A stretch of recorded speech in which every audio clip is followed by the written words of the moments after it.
ఖమ్మం జిల్లాలో విషజ్వరాలు విజృంభిస్తున్నాయి. డెంగ్యూ డేంజర్ బెల్స్ మోగిస్తుంది. బాధితుల సంఖ్య అంతకంతకు పెరుగుతూ ఉండటం ఆందోళన కలిగిస్తుంది. ఇలాంటి పరిస్థితుల్లో విషజ్వరాల నివారణకు అధికారులు తీసుకుంటున్న చర్యలేంటి? Let's watch. ఖమ్మం జిల్లాలో విషజ్వరాల బారిన పడుతున్న వాళ్ల సంఖ్య అనూహ్యంగా పెరుగుతోంది. రోజు పదుల సంఖ్యలో డెంగ్యూ బారిన పడుతున్నారు. ప్రభుత్వ, ప్రైవేట్ ఆసుపత్రులకు జ్వర పీడితులు క్యూ కడుతున్నారు. దీంతో విషజ్వరాలపై ఆందోళన వ్యక్తమవుతోంది. 4 ఏళ్ల క్రితం ఖమ్మం జిల్లాను విషజ్వరాలు వణికించాయి. మళ్లీ ఇప్పుడు సీజనల్ వ్యాధులు విజృంభిస్తూ ఉండడంతో జనంలో భయాందోళనలు వ్యక్తమవుతున్నాయి. తల్లాడ, తిరుమలాయపాలెం మండలాల్లో డెంగ్యూ తీవ్రత ఎక్కువగా ఉంది.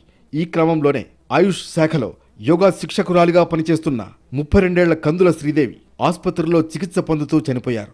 ఆమె కుమార్తె యశశ్రీ, మేనల్లుడు దుట్టా నిశాల్ కూడా ప్రస్తుతం డెంగ్యూ ఆసుపత్రిలో చికిత్స పొందుతున్నారు.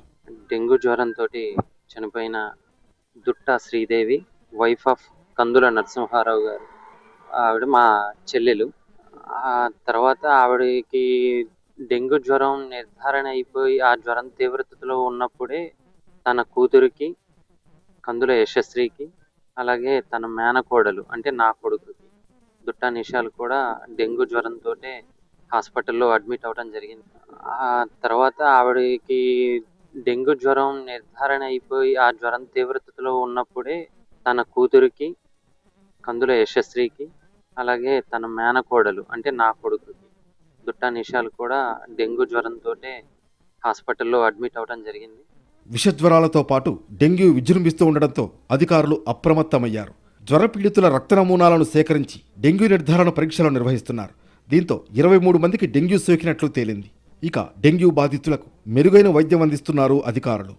తల్లాడ మండలంలో మన ప్రాథమిక ఆరోగ్య కేంద్రంలో అన్ని రకాల వైద్య పరీక్షలు అందుబాటులో ఉన్నాయి. డెంగ్యూ, మలేరియా, చికెన్ గునియా, తద్వారా ప్లస్ ఇంకా 50 రకాల రక్త పరీక్షలు మనం కూడా అవైలబుల్ ఉన్నాయి. ప్రజలు ఎటువంటి సమస్యలతో వచ్చినా కూడా మనకి ఇక్కడ ఆరోగ్య పరీక్షలు ఉచితంగా చేయబడును.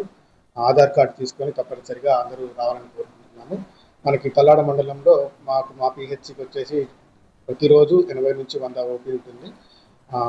ఆ ఓపీలో కూడా నార్మల్ ఫీవర్స్, కోల్డ్, కాఫ్ ఇట్లా అందరూ రావడం జరుగుతుంది.